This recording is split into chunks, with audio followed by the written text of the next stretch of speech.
Hi, I'm Kiran Mazumdar Shaw, and I'm pleased to participate in this No Ceiling Summit, which aims for a no ceiling world. Let me start with a very powerful quote of the Greek historian Thucydides, who said that justice is only between equals. The strong take what they can, and the weak suffer what they must. And this has been the story of women. We have always had to suffer, and we've always been made to feel that we must suffer. I think the world has finally entered into a very new realm of realizing that equity is extremely important for the world to sustain. In today's world, ESG has become such an important area of focus where diversity, equity, and inclusion are the words that stand out for a sustainable economy. And in that, I think including women in the economic mainstream is a must. As an entrepreneur, I've always believed that women must not and cannot be excluded from the economic mainstream. And as an entrepreneur, I've always believed that entrepreneurship has no boundaries, no borders, and certainly no gender barriers. Yes, of course, there are invisible and unwritten gender barriers which we all feel in terms of access to capital, in access to fair opportunities, equal opportunities, and all this is something which leads to the glass ceiling. And all these have to disappear to create this new ceiling, no ceiling world. I do believe that capital has to support women entrepreneurs. Capital has to support businesses in which women are involved. And capital must go to companies that actually focus on greater inclusion and diversity. As a company, we ourselves are now really giving this whole area a big thrust.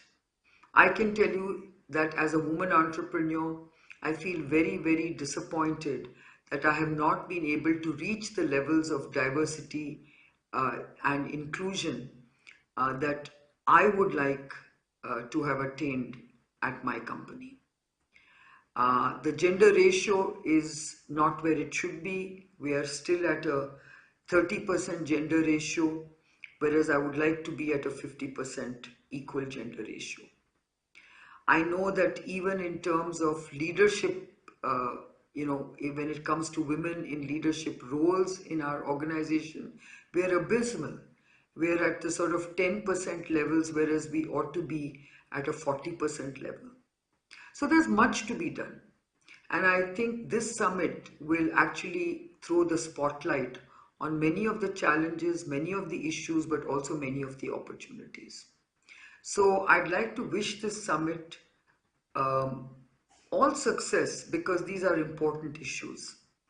I think to me as an entrepreneur, the biggest challenge women have and do face even today is access to capital, access to fair opportunities, and access to fair opportunities based on true perceptions. I think we are all victims of false perceptions. There are myths about women in economic, areas. And I think what we've seen today is that women are there playing very important roles in every sphere, every realm. Whether it is women playing leadership roles in large financial institutions, whether it is women playing very important roles as entrepreneurs, whether it is women playing roles in political leadership, administrative roles. I think there are great examples in every one of these areas. I don't want to call them out because there are so many. But I would like to say that today the world is a much more inclusive place for women, but it is for women to rise and make sure that they are visible, that they reach out and reach out to those important opportunities which are going their way, and make sure that they play that responsible and effective role in making sure that they pull up other women by being role models. So, in that sense, I think I also have had a great responsibility to make sure that I, pull up and reach out and pull more women up to into the economic mainstream. But I think this summit, I'm sure, will really focus on how to get more of us to be noticed, to be visible, to be appreciated and recognized as effective contributors to economic growth. Thank you very much. Thank you so much. What a wonderful message, and lots of challenges out there, and of course lots of opportunities, but that's something I think everyone in this room is familiar with, and I don't think that phases any of you, judging by the big smiles on your faces. Are we all ready for the challenges and opportunities? There are miles to go, obviously, as Kiran ma'am just told us, but we're ready for them, right? Yes, we absolutely are. And now on to our next inspiring message of the day. That is from a person who wears many hats. Please put your hands together for Kirtika Reddy, co-founder and CEO, Stealth Web3 startup.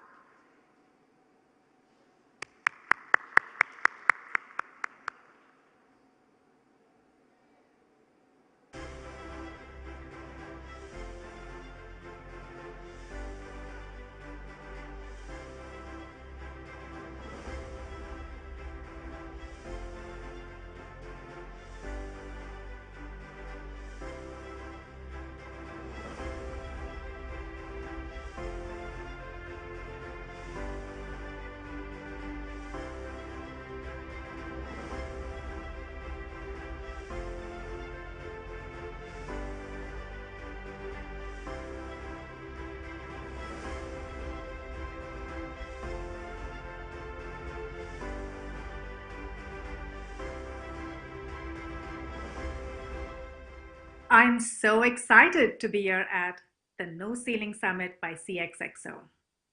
I have 3 messages for you today. 1, impossible is nothing. It kind of follows from the theme of the conference, No Ceiling. My mother did not have the opportunity to finish her high school education because her parents said, you only need enough math to do the grocery bill. Her brother, by the way, got a postgraduate degree. Fast forward 1 generation, I'm here having this conversation with this incredible group of women. I had the humbling privilege of being employee number 1 for Facebook in India and managing director of Facebook India and South Asia. I was the first female investment partner at SoftBank Vision Fund, one of the largest tech funds in the world with over $130 billion under management. And more recently, over this past year, I had the opportunity between NASDAQ and New York Stock Exchange and between the opening and the closing bell to go there not once, not twice, but 5 times to ring the bell. And one of the most special ones was when I was there as part of the Athena Tech 2 management team, the first all-female, all-immigrant team to ring the IPO opening bell. My mother joined us via Zoom, and my teenage daughters were with me on the podium. It was one of the most deeply meaningful moments of my life. So when someone tells you something is impossible, what they're really telling you that is impossible for them, but this is a room full of women who have shown that they can make the impossible possible. My second message, embrace unconventional choices. When I graduated from Stanford Business School, I went from being a director of engineering to being an individual contributor product manager and taking a 40% pay cut. Not a traditional path after an MBA at Stanford, but one that I decided to do because I was excited about the startup. And of course, there's the opportunity of a future equity payout. Now, if you looked at my LinkedIn, It's very easy to just look at the director of engineering, the director of product management, the managing director of Facebook India. But what you will not pay attention to is the twists and turns and the many sleepless nights that went behind those curves. I've used the question, what would you do if you weren't afraid, as my guiding principle. I'm going to ask that question of each one of you. What would you do if you weren't afraid? And said differently, what would you do if success were guaranteed? By the way, as you embrace these unconventional choices, get ready for people to look at you and say, oh, really? She left this role for this? And a few years later, they'll say, ah, I see what she was doing. A few years later, they'll say, you're genius. You just have to do what you have to do. Think about what you would do if you weren't afraid. And my last message for you is a superpower that I want to share with you. It is called the superpower of the and versus the tyranny of the or. Now, we all go through life phases. If you're single and thinking about the partner you want to choose, remember that the partner you choose will be the most important career decision that you make. Not the sector you're in, not the VC on the cap table, it'll be the partner that you choose. And if your partner's eyes light up when you talk about your career ambitions, you know that's the catch. All right. If you're in that stage of life where you're thinking, children, how do I make children happen? And how do I fit that into work life? Know that there will never be a perfect time to have children. I delayed having children for the longest time, and then I delayed it further for the smallest reasons. I have to go to a wedding, I can't be pregnant. And then when I was ready, we realized that things just don't happen just because you're ready.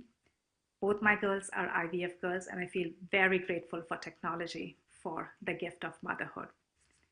The lesson there will never be a perfect time to have children. And so conversely, if you know you want to have children, completely a personal choice, then it is always a good time, and nature will conspire to make things happen for you. And nothing will stress your multitasking abilities as much as when you have children. And that is where the superpower of the and comes into full spade. When my second child was born, I needed to travel for my work, and I had many sleepless nights thinking about, oh my God, I really want to nurse my child for the full year as I did for the first one. Again, a personal choice. Different people will make different choices. But do I have to choose between my personal and my professional goals? And then it struck me, I don't have to. And so for the first year, I actually traveled with her, and every single time, nature conspired to support me in my decision.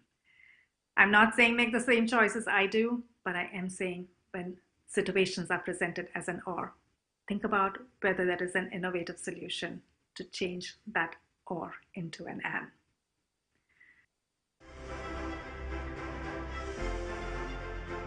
I've never heard the work-life balance encapsulated so well just in 3 points. I think that deserves a bigger round of applause.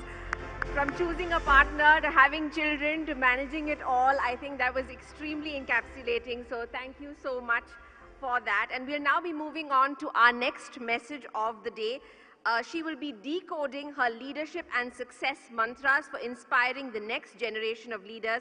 She isn't here with us in person, but we have Roshni Nadar Malhotra, Chairperson HCL Technology, sharing her thoughts with us via this message.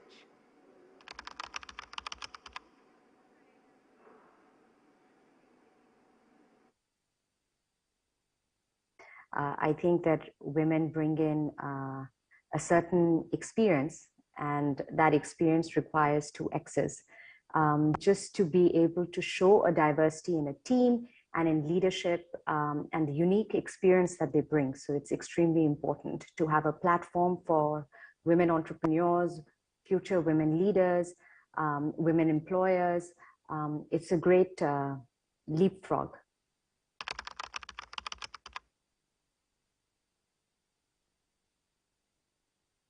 I think the one quality that women just in generally have is multitasking.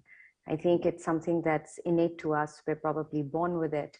And as an entrepreneur, especially in the extreme diverse world that we live in, the ability to multitask, the ability to multi-learn, because you're going to create organizations which are also going to be multi-generational.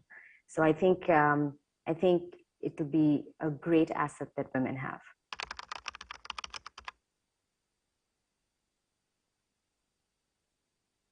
You know, I think confidence is built over time. It's a process, and it's a function of the various diverse experiences one goes through. So I can't say it's a secret. I think it's still getting built, and I'm still working on it. So it's a function of time and experiences.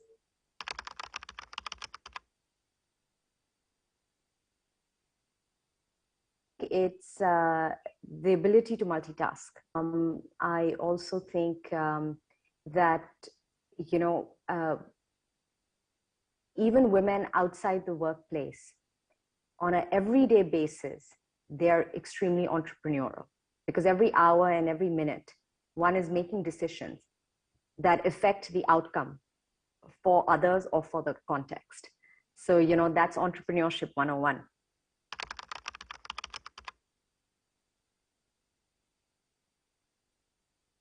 You know, we tend to self-doubt. We tend to self-inflict judgment. So I think that, and I'm sure as, you know, one gains more confidence, that reduces over time, but have to just keep working on yourself. Otherwise, women can do everything.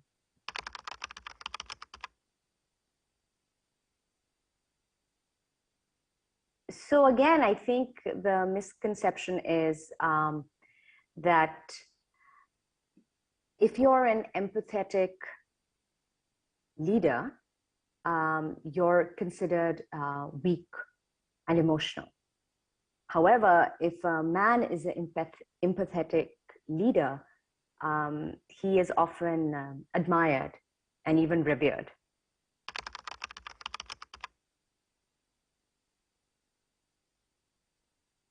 I think remove all self-doubt. Unfortunately, there are enough people already in the world who are doubting you and judging you and making you feel guilty every single day. So stop doing it to yourself.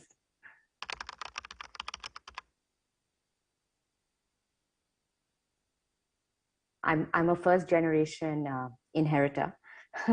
And my entrepreneurial journey has been by way of different projects that I've been able to own, conceive, and execute in the HCL ecosystem. So whether it's at the foundation or whether it's at the companies. So I'm extremely grateful, you know, for the platform. So, you know, HCL was my CXXO.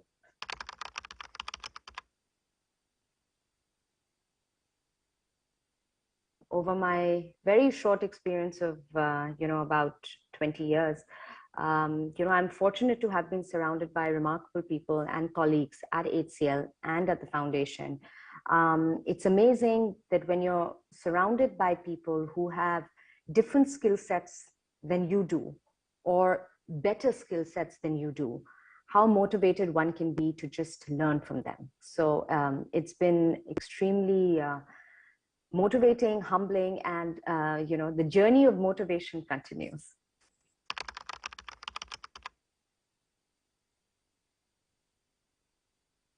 And I think it's, for me, it's diversity in, you know, thought, application, as well as my experiences. So, you know, if I look at my own profile, I am chairperson of a technology company. I am also a trustee of a foundation whose focus is education and art.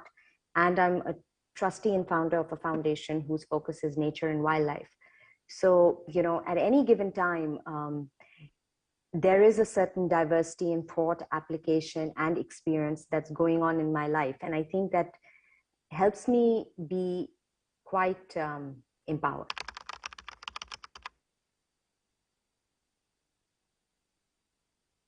Yes, they are. I think this goes back to an earlier question you had asked me about, you know, the conception about women. So again, I think, women are wired differently. That doesn't mean that they're inferior.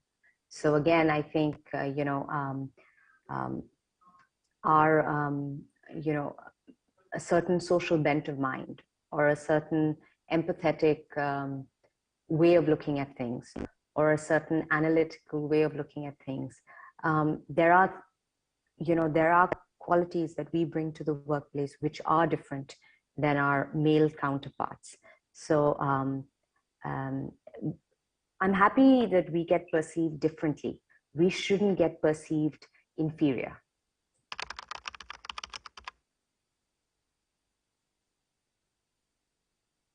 Founding Vidya Gyan at the Shiv Nadar Foundation.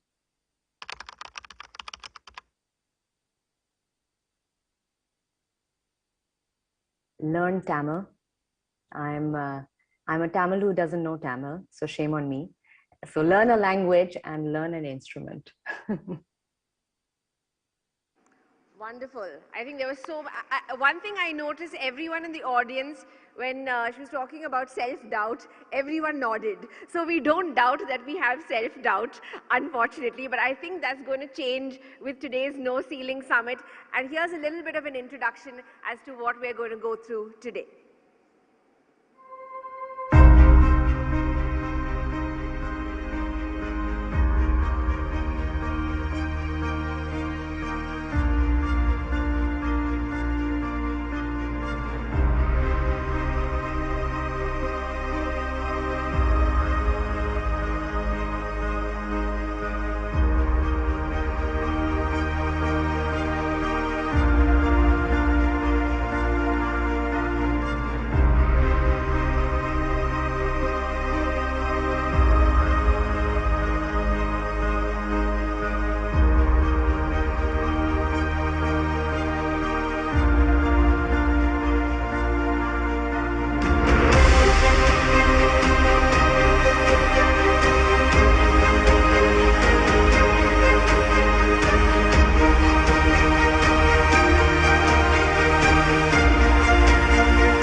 Welcome on stage Vani Kola, founder and MD of Kalari Capital, and Shraddha Sharma, founder and CEO of Yourstory. When we cheer each other, incredible things happen. So let's give them a big round of applause.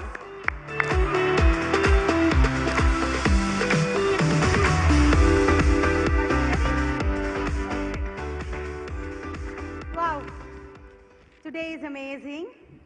And you know, I was just reflecting as I was hearing Kirtiga, Kiran and Roshni talk. But before we go to that, sorry for the late start. With our best of intentions and Bangalore traffic, we know we kind of started late, and Rajshri was, very stern that don't take time away from our breaks. And so we may take time away from your makeup in the evening to get ready for the dinner, but we'll see. We'll fit it all in. Today is really personally amazing for me, and I feel a little emotional when that happens. Shraddha and I really love that we could bring this community together. Hello everyone who's on live stream also. And thank you girls for being here, believing and braving. And I'm feeling really empowered about what we are doing here in the company of so many fearless women that are here. Shraddha, how are you feeling? Yeah, Vani, I was just discussing with someone just few hours before, not sleeping, and what sums up for each one of us in the room. And I don't know if it holds true for many of you, but when I was in 18, 19, 20, I used to feel very insecure of girls. And I used to think, main heroine hu.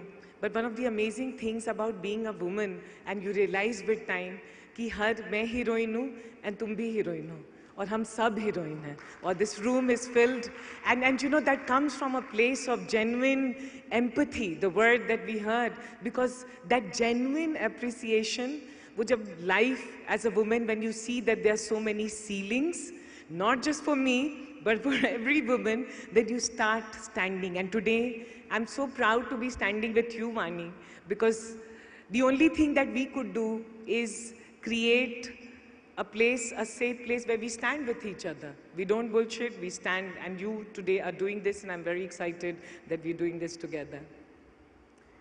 You know, when Shraddha and I first spoke about No Ceiling Summit, she immediately said, let's do it. We don't often think about how just those 3 words can really mean so much. Oftentimes, all any of us need is someone to say, let's do it. I'm with you. Just 3 words. And I needed someone to say that to jump into taking on this initiative, because often you're like, do I have the time? Do I need to make the time? Is this even relevant? And that was one push, and I'm pushed all the time in life, okay, by my friends and the love that I'm supported with, and I call all these women my friends and my, you know, sort of alter ego, if you will. And the genesis of starting CXXO also actually started with the fabulous Priyanka Gill, who just walked in time. You knew I was going to call you. And she said, "Arey, we must do something, kuch karna hai." Scratching my head. And anyway, that's how this whole thing got started. So shout out Priyanka for pushing me.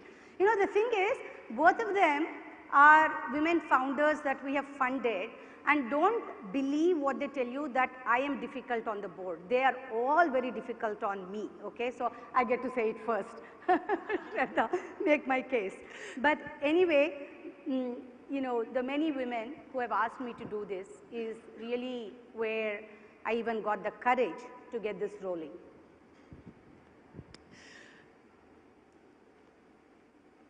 You know, again, one thing, let's reiterate in the morning, and I want to do that for all of us, that this summit is about each one, and then all of us, the only thing that we can do is stand for each other. And I'm very happy standing with Vani because our relationship is amazing. Like, tu main karke, aisa nahi hua ki ladte jhagdte itna zyada pyar ho jayega. And you know, any romantic relationship, it grew and we grew, and that to me is the most amazing part of being a human being and being a woman, right? That you bring your very naked, authentic, real, no makeup self with each other. And today I'm so proud that as a woman, as a leader, she supported me. I was telling that she supported so many women, right? Like, one of the things that we don't talk about when it comes to venture capital and investment, that abhi it's a rhetoric, it's not a fact that women get funded. But Vani Kola has done that, and I think we need to celebrate and appreciate that she's invested in so many women. But you know, Shraddha, all of us are supported in one way or the other. I was sitting there and reflecting. In fact, when I moved to Bangalore, really moved to India from California in 2006, I went over to meet Kiran, and she just spent a couple of hours mentoring me, you know, just discussing, brainstorming, and you know, she had already walked this path, and just taking that time for someone. And Kirtiga, she's my sister, soul sister, and wherever we are, if I'm visiting the valley, she's visiting here, just always insisting that we make time for each other. And often it may be a 5:30 or a 6 a.m. walk, because that's all we can find on our calendars, but really making that time for each other. And often the conversation is actually motherhood and multitasking and, you know, these kind of things that are, you know, not in the conventional conversation. And when we both discovered that for exactly our second daughters, we were in the throes of our career, she and I, and we shared the same emotions, and I didn't think there was anyone who worried as much about how will I feed her, yet how will I do this, and if I don't breastfeed my daughter, I don't feel like I'm being, you know, the great mother also that I want to be, and all of these. I mean, where do you talk about it? And then, like her, for the first year, I was traveling with my daughter and an entourage and any meeting saying, do you have a conference room? Can I take a 15-minute break so I can feed my child and come back into the meeting? You know, all of these, right? And just discovering that there are others who went through it and made it possible for themselves. That was incredibly, for me, supportive. And I have been able over the decades to really create that strong women network in all aspects of my life, and that really has been meaningful for me. So the power of this whole thing is really the support from everyone here and not here. And today is only possible because from the day we said we'll do it, the incredible support we got from all the speakers that you'll hear from, everyone saying yes, the CXXO champions that are here, whom we'll introduce later, that said yes, and so on and so forth. So we have a lot planned for the day, stories, learnings, experiences. We also have a lot planned for the evening. So in case you thought maybe you should skip, don't. It's a must attend event. We can't tell you why. You let us know if our promise that this will be really meaningful, we deliver to that or not. But please stay for the day. But now let's just get this going and talk about no ceiling and what are we doing, Shraddha, today for the rest of the day. Before I tell, just so that we understand, no ceiling, बहुत अच्छा English word है, no ceiling. But what ties us, all of us together in this room, one thing, sab ke sab would have experienced some pain and some ceiling. Anyone who didn't experience any pain or ceiling? And that's why I say that as a community, as women, we are tied in the hip. And today, with pain comes an understanding.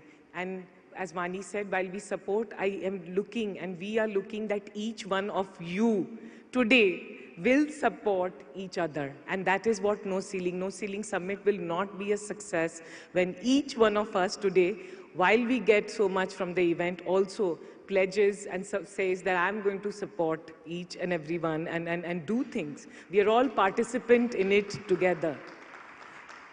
मतलब दिल से करेंगे. And No Ceiling Summit, the word is amazing because what it means, it doesn't mean that there is no ceiling. What it means is that it's limitless. And we are going to create a limitless day and a limitless journey for each one of us. They are, you know, we have people flying from, I can see Radhika, Priyanka, Paroma, all of them, you know, I can just go on, like Neha, there's Prerna, Rajshri. One can keep on telling names, but you will meet fantastic women today. Women who are very strong, women who made the journey, and women whom you will get to know up close and personal, besides a lot of conversations, activities, and genuine networking. मैं एक word हमेशा use करती हूँ क्योंकि ज़िंदगी में इतने सारे ठोकर मिले कि one of the things we need to have is a very no bullshit framework. And I think as women, we build no bullshit framework. And that is what we are going to have today in the No Ceiling Summit. And I'm very proud. We have to give a big round of applause because मेरे अंदर stamina नहीं है. Vani is has surprised me with the attention to detail for the CXXO Summit and how much of heart and passion she brings to anything she does. मुझे लग रहा है घर में शादी है, but ये No Ceiling Summit है. So you'll have very good, we promise that you'll have a very good and useful day today. I made sure at 2 a.m. we rehearsed all this and Shraddha said all the right things about me. So, jokes apart though, really for me CXXO and for all of us together, what's important is how do we create, you know, more seat at the table, and even if needed, how do we create more tables where women can join. And Shraddha asked me something, so what's your kind of pledge? And you know, these questions throw you out, kya pledge karna hai? So I was just thinking about it. And one of the things, and I think Roshni said, for women sometimes it's no win just being who you are because it's always sort of relatively compared and judged. So I'm probably older than most of you here. So, you know, over the years what I have realized is just taking strength from my authentic self just because I want to. So my pledge for myself is really, I don't want to stand down from being myself, whatever that means, right? That means also having your voice heard, and you have to be the agent to speak up for you to be heard. And sometimes if you are in a little bit of a place of leverage, where I am at times at the table, then encouraging others and enabling them to embrace their voice, right? So that is really sort of, you know, I have 10, 15 years probably of active career left. That's really where I want to make the most impact. Now that may mean funding more women or creating a conference or, you know, having a wonderful evening together, but all of that really is so that we can enable more women to have their voice. This is what is my pledge. I'm from Bihar to Bangalore. I grew up in Bihar, and gender bias का बहुत दिल से देखना है, तो you have to see that. So my pledge is that I'm going to walk the talk. Two things. In my company, 50 to 60% of the workforce is women, and I want to be that. Like, and वो हुआ ना कि मतलब खड़े हैं जो बोल रहे हैं वो सच और दिल से बोल रहे हैं, वो framework create कर रहे हैं. और दूसरा कि दिल से genuinely I will stand up for all the girls. Even I think, oh, you're hotter than me, oh, you're prettier than me, you're cleverer than me, you're intelligent than me, I am going to have your back. And I'll stand with you so that there are more and more girls who stand for each other. And that's what we can, that's the base that we can do. And that's what I expect that not just me, each one of us will think about it today. मतलब खड़े होए, किसी लड़की के पीछे खड़े रहना, मतलब standing. Because I think we have talked about men's club. I really think authentically we need to have women's club. And CXXO, No Ceiling, are frameworks to create that kind of a club. Yeah, thank you. I mean, and about today, you know, really, I don't want to go into detail of what we are doing today because it will unfold.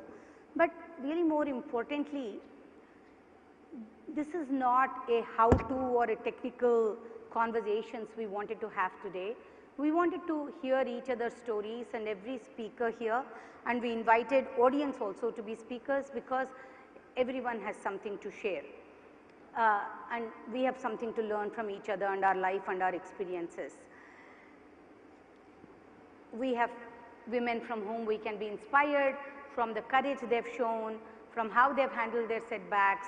This is really about life stories and how so many and everyone here has been a trailblazer. We also have several master classes. They are like really condensed 20, 30 minutes, power-packed insights on topics. I think we have 7 or 8 of those. If you haven't already signed up, please do. They happen in the breaks. And we have plenty of breaks because we don't want anyone leaving here without meeting new people and forming new connections, which is also my goal today, that I meet more people that I actually don't know and would love to get to know, if not everybody. Every time we get to know more people and we form those connections. So I think the curation we have done really is about how do we create connections. So, we ready? Yes, Vani, हमने बहुत stage time ले लिया. So let's start. Beverly, we are ready. Yes, and all the very best. One commitment let's all make, that we will have, come what may, a very good time today. And we can do that. We can do that for ourselves, right? Like each one of us will have a very, very good time today. Is that a commitment? Yeah, let's do it. Okay. Ani ma'am and Shraddha, what I can say is the 2 a.m. rehearsal really worked. I think it paid off. Talking with all the women here, I was sleeping. Okay. I go to bed at 10:30. And you started the discussion with 3 words that let's just, you know, just do it and I'm with you. We are all here with you. How many words is that? I don't even know, but we are all here with you. And thank you so much for joining us. And that's really empowered us to start our day. And all the leaders in this room need all the strength we can get. And talking about that, what is the strength really required to juggle different roles in an evolving and growing organization? So our next fireside chat will discuss just that. What is it like to be a leader who's running the show at one of the country's leading food tech startups? Please welcome Akriti Chopra, co-founder at Zomato, and she will be talking about being behind the scene with Shraddha Sharma, founder and CEO of Yourstory. A big round of applause, please.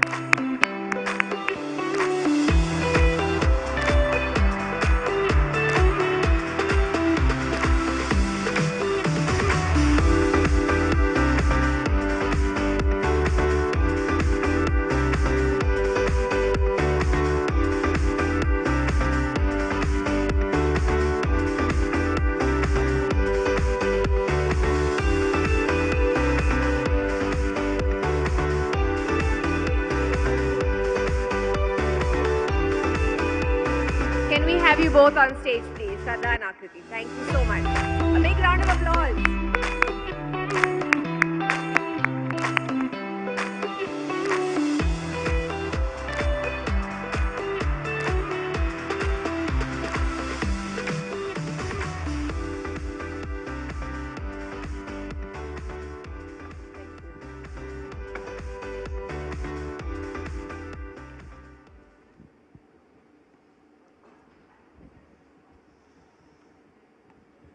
First and foremost, Akriti, thank you so much for walking the talk and coming from Delhi for this No Ceiling Summit. And I know that you don't do this.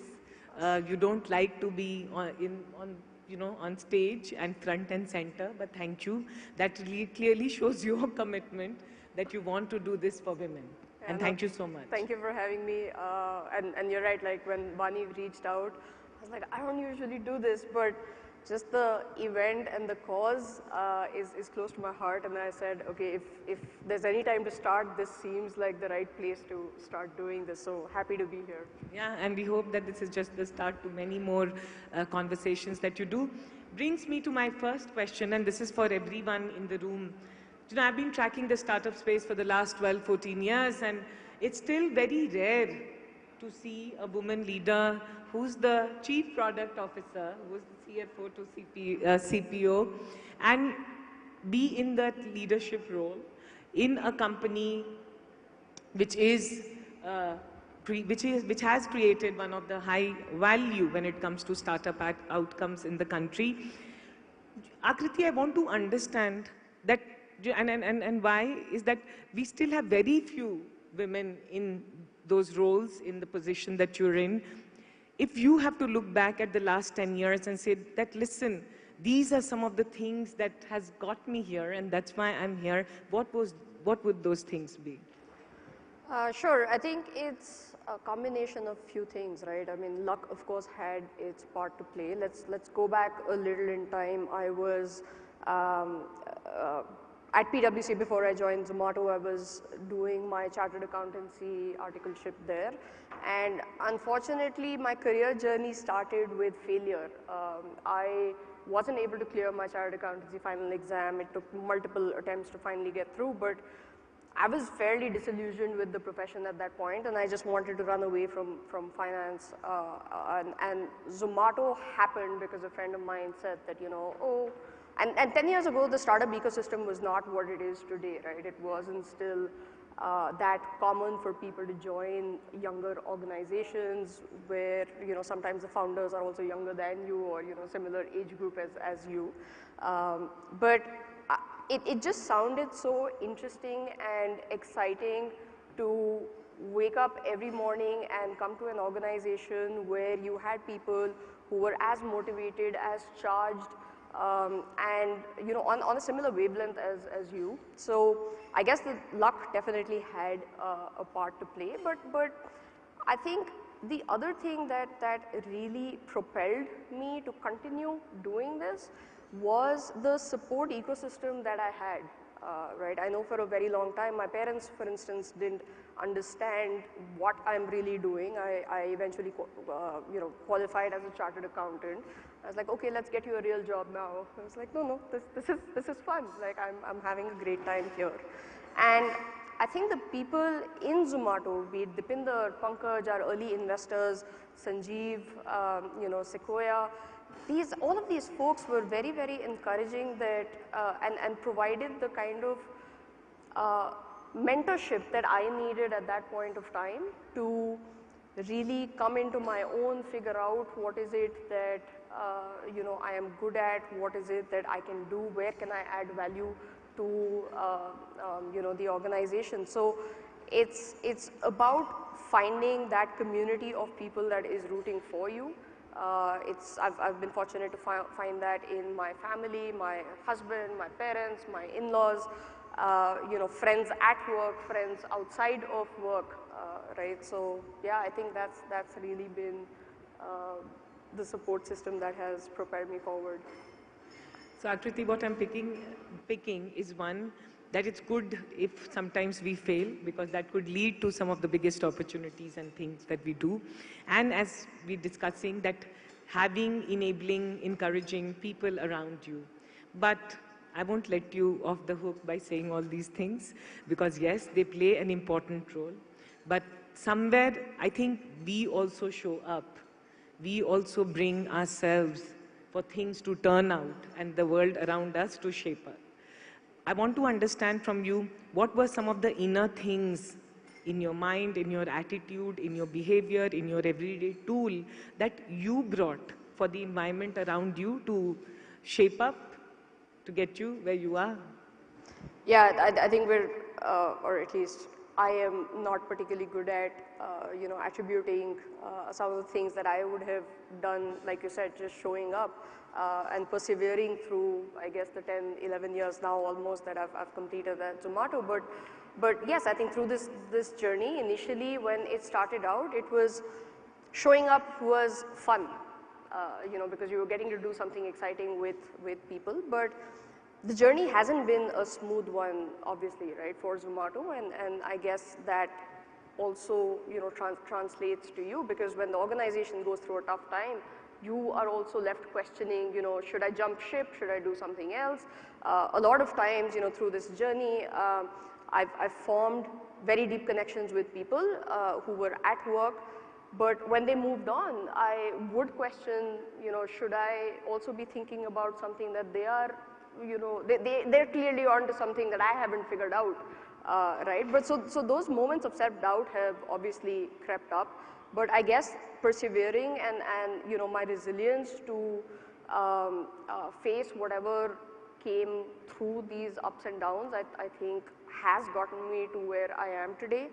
I mean, even the journey of Zomato, right? I mean, there have been so many times where we didn't think we were going to make it as an organization. And at that point of time, you're thrown into this existential crisis of, okay, what am I going to do now? Right? But eventually, I guess you find the courage to really, block that part out and say, okay, I'm going to, show up and take one day at a time.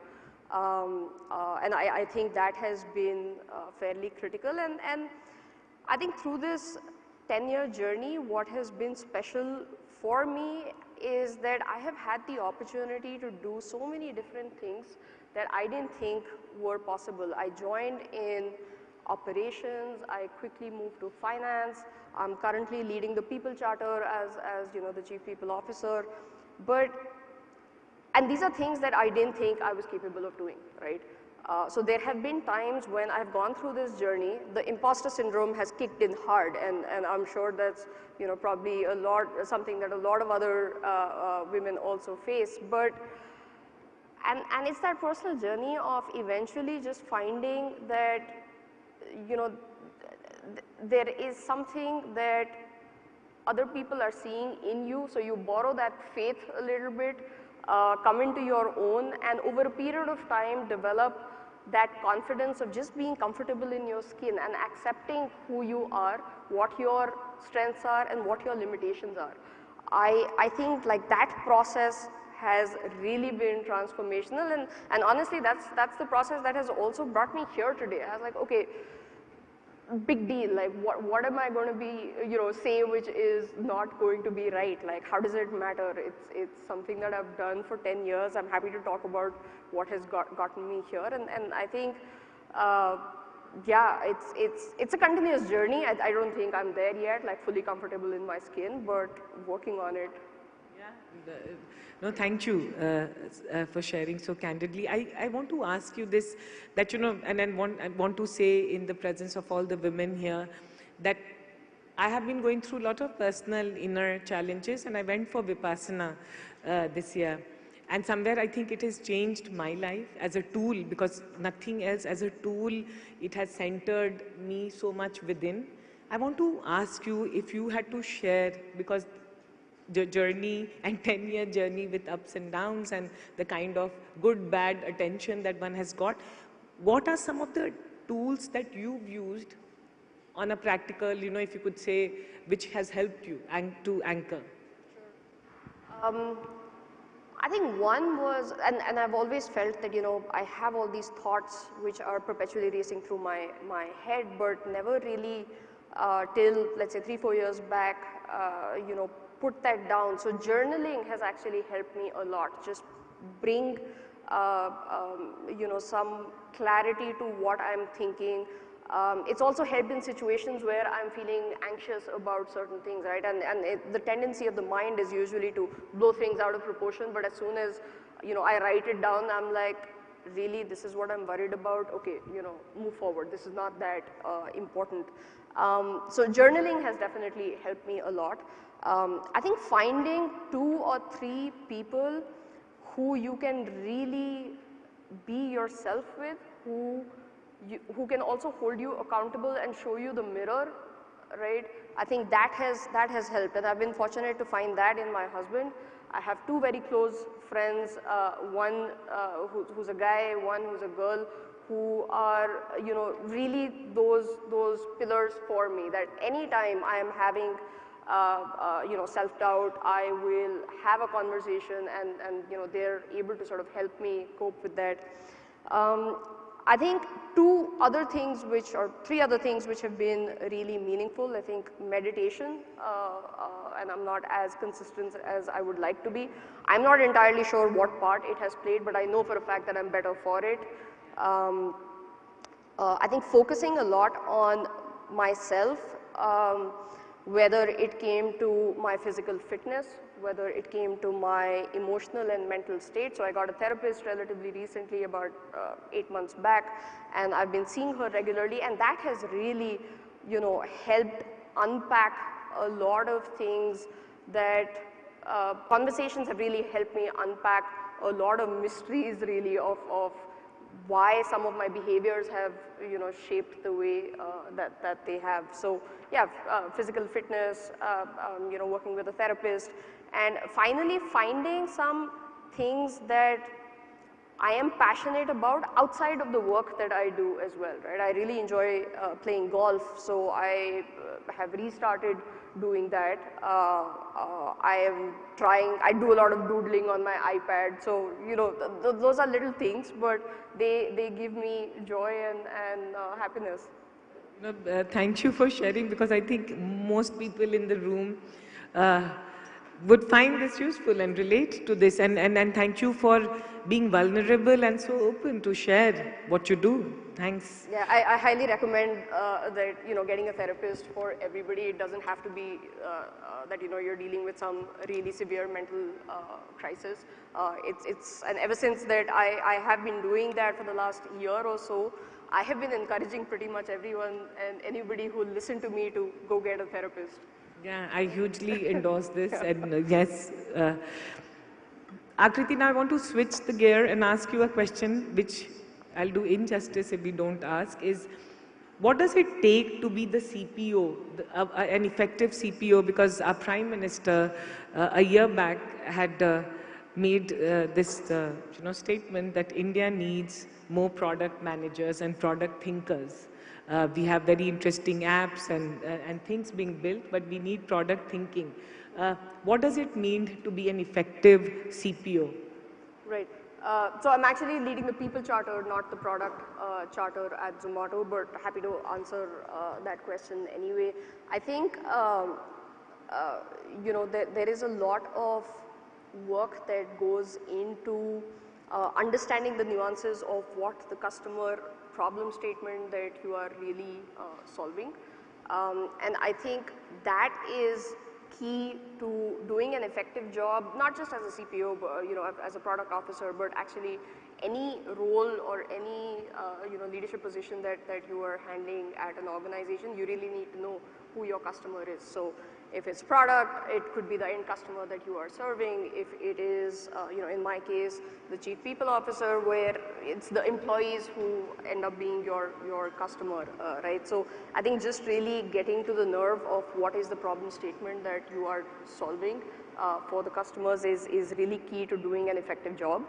And I guess in the other part of it, of leading an important charter for the organization, is, you know, the kind of people that you surround yourself with.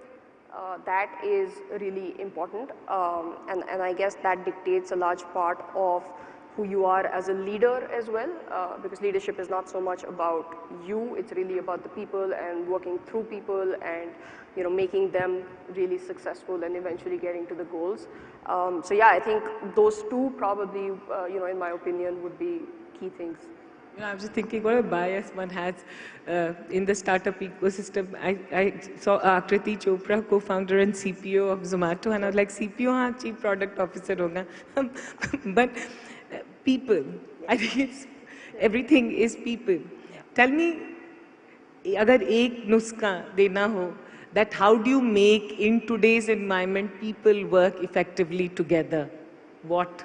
Sure. One of the biggest mysteries, I think, and probably a little premature for me to also assume when I took on this charter that, yeah, of course, I think we need to make people more effective at Zomato if we have to build a lasting organization. But it's not numbers. When you're dealing with 5,000, 7,000 people, you're dealing with, you know, 5,000, 7,000 unique individuals, and not even, you know, going to the 300,000 delivery partner ecosystem that we work with, right? So everybody has different aspirations, everybody has different things that gets them ticking. But I think at the heart of it all, there needs to be, you know, I think like everybody who joins the organization has the right intention, right? Everybody is here to work, and that's across the board. Everybody wants to create value, everybody wants to find that passion.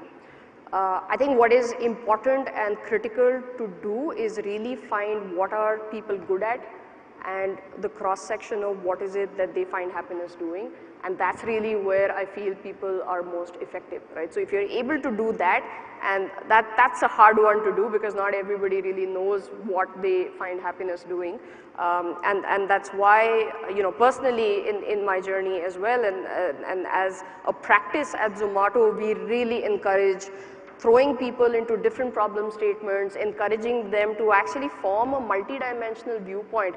If you've joined in, let's say, the customer experience team, why don't you now try your hand at sales? Why don't you now try your hand at operations? You know, why don't you try your hand at product? So we want to encourage people to try and you know, do different things so that you can identify what your niche is, you can identify what you enjoy doing, and I think as you get that combination right, that is really the key of making people and making groups effective. Yeah. A question again in a room full of women. One, Zomato got listed, huge outcome also for the startup ecosystem. It was something we've all felt good about, right? Like tracking the company, the journey, and a story for India and Indian startup ecosystem. और जब listing होता है तो लगता है बहुत पैसा बना and I'm sure you would have made some money. I want to understand what has been your relationship and equation with money, and how do you look at money management? Sure. It's an interesting one, right? Like money had never been a motivator. I think the understanding around ESOPs and equity now that we have is much more evolved than what it was 10 years back. And at that point, you know, when I joined, it was, okay, there's some cash, there was no ESOPs either. You know, the salary was matched to whatever I was drawing earlier.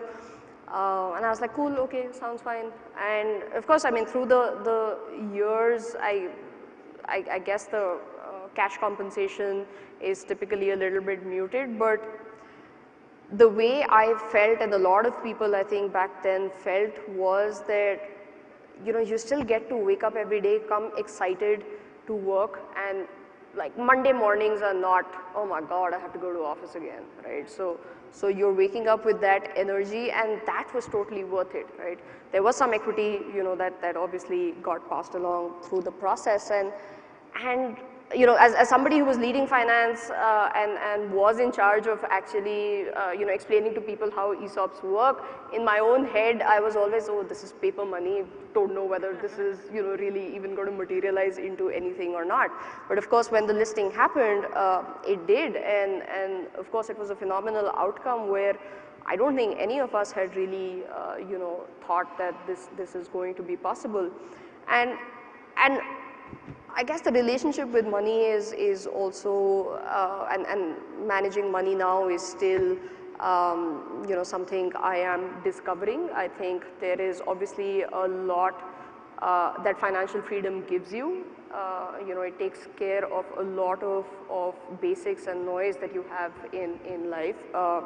But I think the way I also look at money is more for solving for conveniences, right? To really making life more efficient. So if I need to, let's say, invest in, you know, having more of a support staff to, you know, which can actually take care of some of the little things that I need to be able to focus my energies on the prioritization that is more meaningful for me. I think that's how I really think about managing money.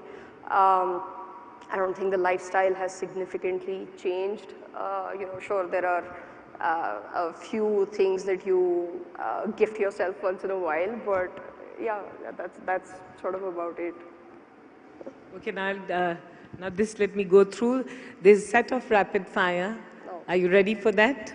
No, but let's do it. You know, so I have to tell all of you in this room, though I'm carrying this sheet of paper, I hope none of you get a chance to be interviewed by me, because these questions are not the questions that were sent, whatever I've asked her. I will vouch for it.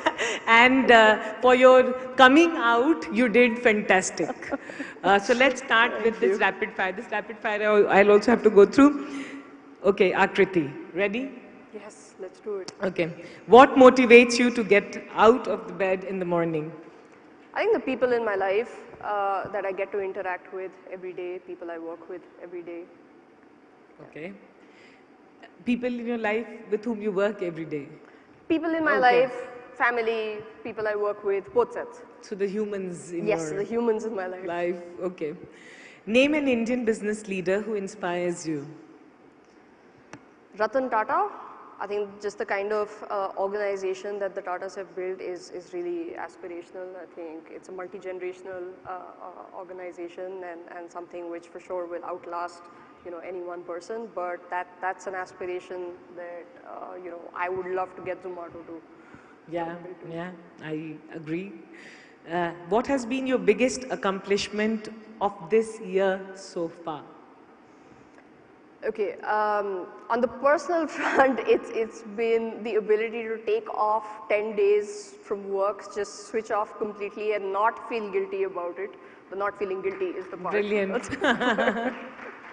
On the professional side, you know, what I was talking about earlier, taking a leaf from my own journey of actually moving through different roles. We have recently launched our internal mobility platform that lets people, gives them the transparency to see any and every job role that we are hiring for across the organization, and also empowers everybody, irrespective of what level they are at, to really choose the next project or the next assignment that they want to work for, if that is something that excites them. And we've already been able to place about 120 people internally through different you know, portals through that platform. So okay, I have this question. If you're in a stressful conversation or negotiation, what do you do? What's that one tool to deal with that situation effectively? Do you have one?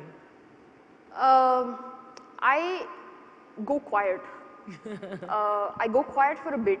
I breathe, kind of center myself and go at it again. Yeah, okay, brilliant. What are you reading or listening to right now? So I was listening to this podcast on the flight over. It's with Shane Parrish and Marshall Goldsmith on leadership. It's on the Knowledge Project. I'm halfway through it. It's really exciting. The book I'm reading is called Changing on the Job. It's about developing leaders in a complex world. Okay. If you could host a dinner party with any 4 famous people in the world, who would make it to that list? Serena Williams, she's a legend. Jerry Seinfeld, I think he's just absolutely hilarious, love that comedian. Indra Nooyi, I think I'm a big fan. And I don't know, like S.S. Rajamouli, I'm really, a fan of the movies that he's been making, like absolutely loved RRR. Everybody said that it's a little out there, but I think it was really entertaining. So yeah, probably those 4 people. I think that would be a very interesting table. Also like different fields, right? I think it would just be a lot of interesting conversations. Yeah, there might be a movie out of that conversation. Yeah, for all you know. What is the best advice you've received? Done is better than perfect. What that means is that, whenever we are launching a framework, whenever we are thinking about a problem statement or a solution, we're just always stuck with finding the perfect answer, right?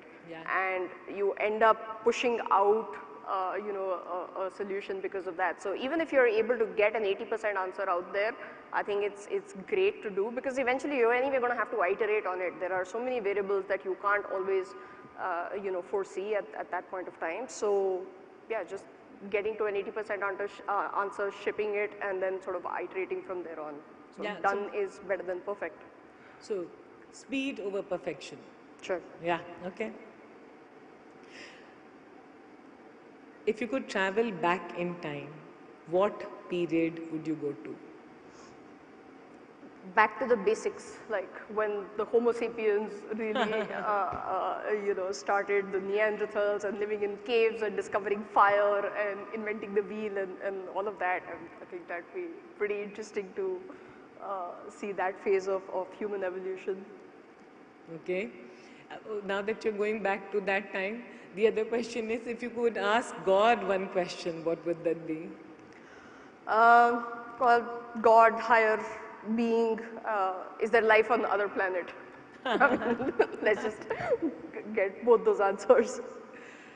If you could have one superpower, what would that be? I think it might also take the joy out of life, but like just being able to read people's minds and figure out what's going on and what makes different people tick. Yeah. The journey that you've made, the life that you've lived, if we had to say that, okay, in 1 or 2 sentences, what's your story going to be? If I had to say Akriti Chopra, what would you say? I think experiment a lot, try different things, question the status quo. I think we're fed, that this is the way that things have to progress, and your growth can only be linear. It has to be more money, more this. But I don't really buy into that. I think I would encourage people to experiment, challenge the status quo, move on to different things, try to really figure out what is it that gives you happiness in doing, what is the purpose that you want to make your life of, and I think invest in an ecosystem, right? I think it's a realization that I've had only over the last couple of years, right? My friends have been, the girls and boys that I grew up with have been fairly, forgiving in that aspect for, me not having spent enough time with them over the years. But I think as soon as I realized that it's a conscious effort that I am making to invest in the ecosystem, invest in the relationships that I have, which are really, going to give me the strength to continue doing what I want to do. I think the opportunity here today is to meet new people, form these new connections, and hopefully, find a peer network that can support me, and I can, be of support to other people. This is genuinely, I feel, a very deep and reflective conversation. Ant karungi because we are in No Ceiling Summit. What is that one thing that you've done in your journey to ceiling dikha and then you created No Ceiling for yourself? I think, well, I guess in today's, day and age, it's very surprising for people that I have stuck around in the same place for so long, right? I think the mantra is 2-3 years in one place and then kind of move on. I think there is some perception or feeling or myth or a ceiling, I guess, that growth caps out eventually if you're in one place for too long. I know for a fact that that doesn't. I did persevere through it, and I think I'm testimony to the fact that it doesn't. You just have to try hard enough. You just have to try, unconventional things to actually get what you want. So I guess that is probably one ceiling I would have, broken through. Brilliant. For a first time outing in Bangalore on a stage at No Ceiling Summit by CXXO, this was a great job. Thank you. Thank you so much. Let's give a big round of applause.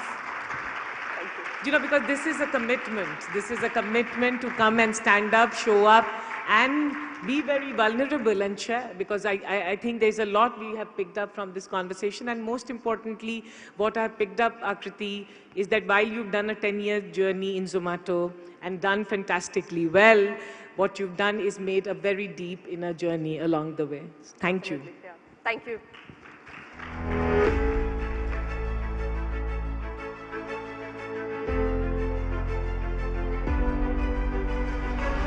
Akriti, you may have shied away from the spotlight all this time, but you totally stole the spotlight on the stage just now. So big congratulations for that and for having the courage to join us today. And talking about the spotlight, we are joined today by someone who knows a lot about it, and being in the spotlight 24/7, what does that mean? What kind of toll does that take on a person? So I'd like to ask Upasana Konedela, founder Your Life and Vice Chairperson CSR Apollo Hospitals, for a keynote address on exactly this. She'll take us through her journey and give us a peek into what it means to be in the spotlight.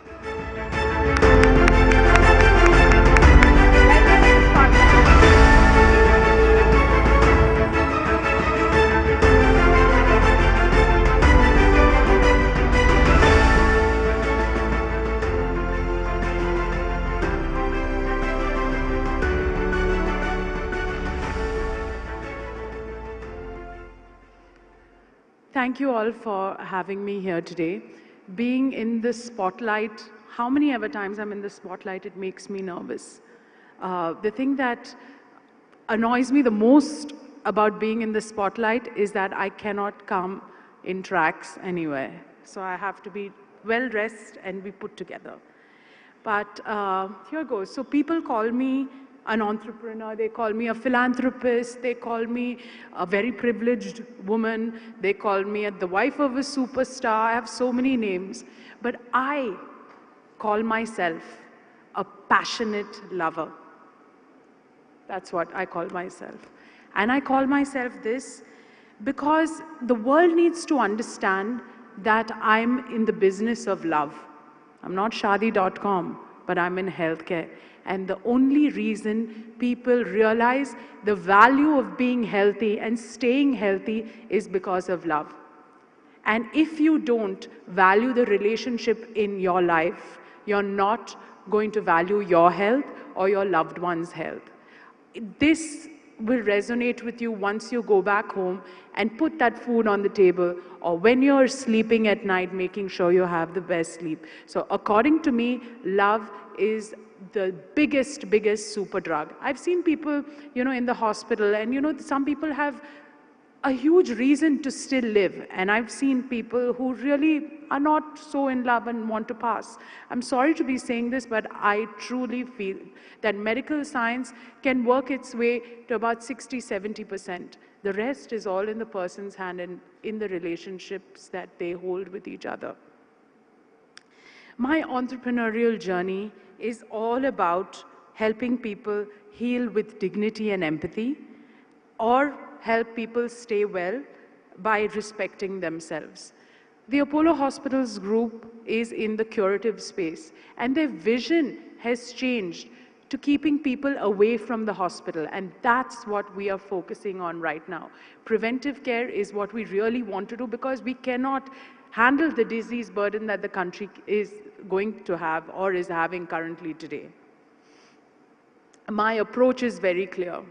My approach is that you make peace with your situation, come up with a solution, and just move on. That's the only way you can get one step closer to becoming the best version of yourself. I am still working on that. It's a long, tough journey, but I think I'm way ahead of what I was about 5–10 years ago, or even 3 months ago for that matter. What gave me complete clarity was to sit down, take time for myself, and be clear about what I wanted to achieve. The minute your goal and what you're seeking is clear, I think everything else is just a cakewalk. The thing is that know what your goal is, and then understand that the world has so much out there to give. Whether it's speaking to people, whether it's getting the help you need to focus on what you want and what can help you. So I'll give you, this is the platform I started, and this is a passion project. This is away from the Apollo's ecosystem, and this is a personal journey because I went through this myself of loving and respecting yourself. It's not just a content company, but it's just a one-stop shop for all your wellness needs, and you'll realize that everyone has wellness needs, but the thing is you have to realize in what state of life you are and what you're ready to consume. I'm an influencer. I mean, I have lots of people following me. People say, oh, how did you lose weight? How did you, how do you manage your work-life balance? All these things, I can tell you my story, but I don't expect you to do it because I'm not qualified to tell you what you need to do. I'm not a qualified dietitian, so please do not follow my diet. My diet is only meant for me. One day I'm a hardcore carnivore, next week I'm a vegan. I mean, that can't work for everyone. Sometimes my body tells me not to sleep at all because I'm bouncing off the walls with so much energy after my IV drips with vitamins. But that may not work for you if you have an iron deficiency. The question is that the whole thing is about finding what you need and for yourself, because there's all the help out there that you can get. So this is all about what you need, personalization of what your intention is. That's the most important. My intention is to be the best version that my body, I can be of myself right now. The second is discover. Because lots of people don't know that they have mental issues. They need to, get their health back on track. Then you need to realize what you need to consume in terms of content, in terms of information that will let hurt you from people around you or no. So be very clear of what you're consuming. The other thing is to have community, because we are not loners. We are all we go in a herd, and I think that's what gives people happiness. People are suffering with loneliness around the world, and I think that once we become a community, that's when we will thrive as human beings. You personalize your needs, speak about it, because each one of us is different, and collaborate. Now, the whole platform is about collaborating with different people, because I've learned that if you're going to build anything or work in isolation, you're not going to get a holistic approach. So this whole platform is about collaborating with young, dynamic experts from around the globe who actually have a degree. Now, I want you to ask yourself this question. Would you visit a doctor without a degree? The answer is no. So why a wellness expert or a trainer or a nutritionist, you feel hesitant to ask them about their degree? You're listening to everyone's suggestions on on good eating habits or on working out or on mental health. Your friends are not qualified to give you mental health advice. This is the underlining thought from the pandemic for me. I was asked to shed light on pressures of being a third-generation entrepreneur, superstar's wife, pressure of living up to the family's expectations and legacy, and more importantly, carving out a niche. I just want to show you something. So this is my background. My grandfather, Dr. Pratap C. Reddy, Padma Vibhushan, my father-in-law, Padma Bhushan, my mother, first CII woman president, my aunt, the head of FICCI, then my other aunts, Preeta and Sunita, Forbes 50 most powerful women in India, and Times also said that they were one of the most influential women in business around the world. And then, of course, my husband, who's just acted in RRR, 3 industry hits, a couple of awards, and every day this is the pressure I go through. And I have to create a niche for myself with this as a background. I think it's a bit much. So with these achievements, thank you. I'll tell you my achievements, and it actually took me a lot of courage to put this together. So my achievements are this. First is I improved my relationship with food because I was an emotional eater. Whenever I was upset in college, I would go and eat. I was 90 kgs in college. I didn't know the term body shaming at that time, but I don't know whether I was or no. But the thing is that whenever I was happy, I would eat. Whenever I was sad, I would eat. Whenever I had nothing to do, when I was bored, I would eat. So then I realized that I really needed to change my relationship with food. And whenever I would see, it actually happens today also, whenever I see food on TV, I'm 100% ordering that. So that's the way I work towards, and I'm still going through the process. So that's my greatest achievement. Followed by understanding how to deal with trolls. Now that was another big blow on my face. When I got married to Ramcharan, luckily I didn't know anything about social media. They said, how can you marry this chubby girl? Did you marry her for money? Did you, she looks like a transgender. I was like, oh God, so what? And then it just went, and the next thing is, why doesn't she speak Telugu? I mean, I'm not comfortable speaking Telugu because my father and his father spoke Urdu, and I come from a Nizami Telangana culture, so what's the big deal? Anyways, that was their story again. The worst was, that hit me hard, was, you see, about children. For God's sake, I'm only 36 years old, but I'm married 10 years, and I stored my eggs at 29, and I have the hottest husband whenever I want to have a kid, or I have Apollo behind me when I want to. So I don't understand why it's everybody's problem. And so this is another thing that I know I'm strong enough to deal with right now. The other thing, the silver lining to all this is I realize people's attention is really short. So, today's newspaper is tomorrow's toilet paper. So, that's what's keeping me going, and it doesn't hurt me too much. So that's another thing that I learned of. Then being egoless at the workplace. Now, everyone was like, she's the chairman's granddaughter, that's why she's here.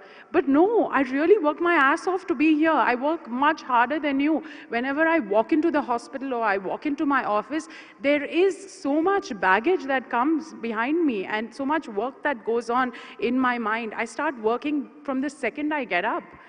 Unfortunately, I can't cut off. Because of the pressure, I'm learning, I'm still learning, and I'm seeking, I'm trying to, but I really can't. So being egoless at the workplace and knowing that I have to work much harder and ready to learn from people that report into me and be vulnerable and say, hey, listen, I want you to teach me about this. That was a huge learning, and that's what broke the ice for me. So that was another great achievement, I feel. I continue to find time for things that I love, which help me sleep better at night. So what helps me sleep better at night? I have the opportunity to take care of our foundation. So I cut off from the world, I go into the forest, and now It took me a lot, but Apollo Foundation works towards saving tigers and forest guards from across the country. And that's what we do. And I'm happy to say that I'm able to sleep at night because I know that, apart from all this work, I know that when I go into the forest, the tribes love me. The forest guards have me in their mind. I'm very popular with them. And I know that if the tigers knew that I was working so hard for them, they would be really thrilled as well. So. Okay, so then I'm going to show you some career-defining moments. That's actually my mom. And I realized that you can be the president of CII. She's on the healthcare board of the World Economic Forum. My aunt is part of WHO and, the works. But this is what got her her whole recognition in the organization. My mom, at the age of 60, on her 60th birthday, decided to cycle from her home in Hyderabad, Masaptang, to Bishop Garden in Chennai to her parents' home.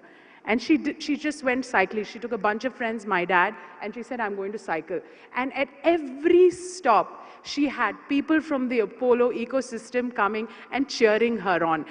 Nobody knew what the president of CII was doing, but everybody knew that a 60-year-old lady, our boss, is cycling from Hyderabad to Chennai.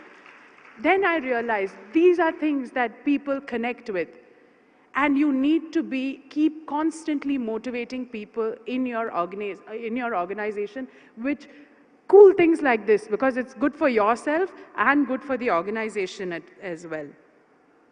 So setting goals that are achievable is something that really, really, really works for me. And it could be small. It could be me, as I said, being vegan for a week. Or even in the workplace, it could be that, I'm going to go home at 8 o'clock every day in the night today. I don't care what it is. It's a bad goal, but it works for me. So the minute you achieve that, I feel like I'm a champion today. So that's what I always believe in, is setting small goals and achieving them. The next thing is that I come from a family business, and I just read that 85% of the businesses in India are family run. But what I didn't realize is we are sitting and reviewing. We have internal audits, external audits for our business every quarter. But nobody sits to review your family goals. Nobody does a review or an audit on your family relationships. And that's the most important, because if you don't review and better those, how will the business run? Because you're in a family business, how will you improve your relationships with your family members who you're constantly working with? I work with my aunts, I work with my mother, I work with my 10 cousins now. And all of us are in the family business because the business is so big. I need to work on my relationships with them. So this is something so important. Whether you're in a family business or no, I just think that taking time out to review your relationships constantly makes a lot of sense in your personal growth. I really am thankful to have such a huge ecosystem in terms of family and well-wishers around me who really enhance my life. I'm really thankful. This is something that I'm very, very proud about. Okay, so this is what I need to fill. So these are the shoes, and I purposely chose these shoes. Most of you know that these are Christian Louboutin, most expensive, and I chose these for a reason, because they're extremely high and they are very tough to walk in. And now my family, on one side, is the first family of films in the South, 9 actors in films. That's one. And the other side is the largest healthcare company in India today, or 3rd largest in the world. And that's going to be a toughie. So these are really high heels to fill, and I'm trying my best.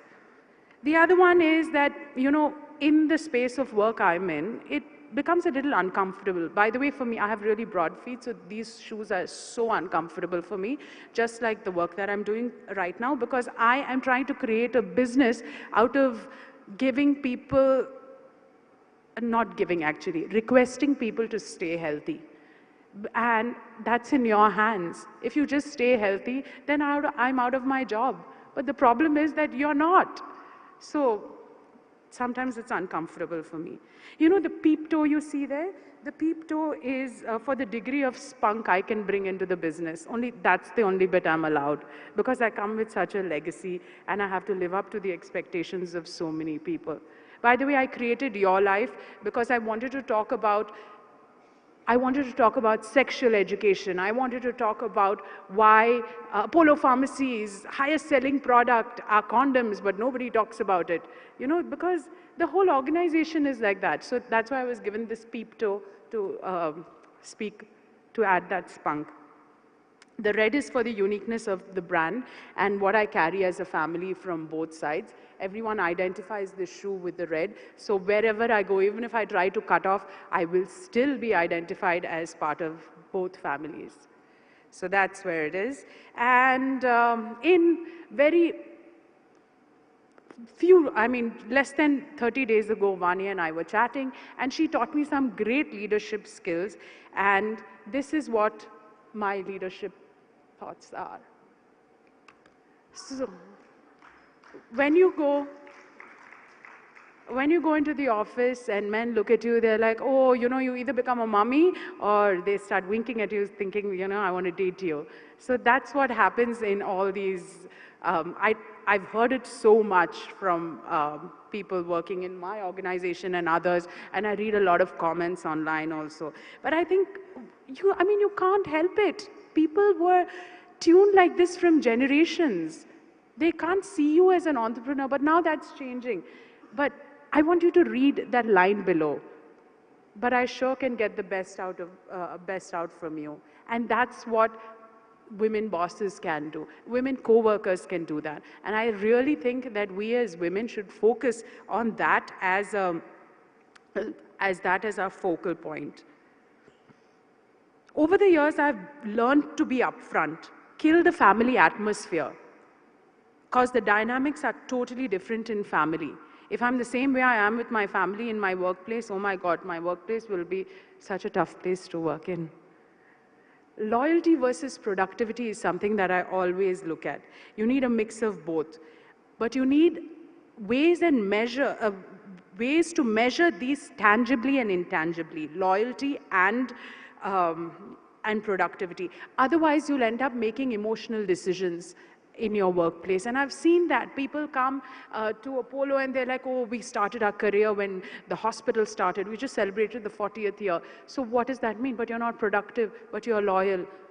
So what are we going to do as an organization in today's day and age? So these are some things that we had to learn the hard way. And so many people were retiring and, with us, and new people coming in. The culture of the organization was changing. So cutting this family atmosphere and having tangible measurements for loyalty versus productivity actually helped the organization and us also grow. I never used to solely rely on data, neither do I do now, but I have set systems in order to improve the outcomes that we have by relying on data and getting organizations to do our audits. And when people talk about these women in business and things like that, sorry, I don't get it, because I come from a family of really powerful women. More than half our organization is filled with women because of our nursing staff, our doctors, etc.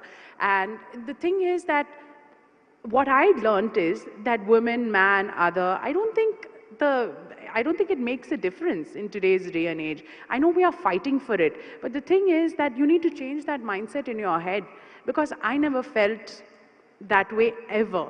Well, it could be because of the atmosphere we created in the organization. It could be because of the love and affection and support I had from my family. I know everyone else doesn't get it.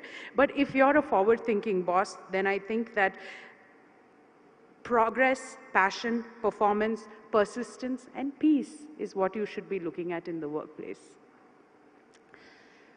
Lastly, I would like to end with this. This is my most favorite slide. This is the legacy I want to leave behind, because I always resonate with the elephant. I always see myself as big and large-hearted, and that's what the elephant also does. And my large-hearted cause is to keep people away from the hospital, address the aging population with respect to wellness, staying healthy, and the other most important thing is to skill and reskill people. Because, we are all going to live up to 80, 90, but your retirement age is 60. What are you going to do for the rest of your life?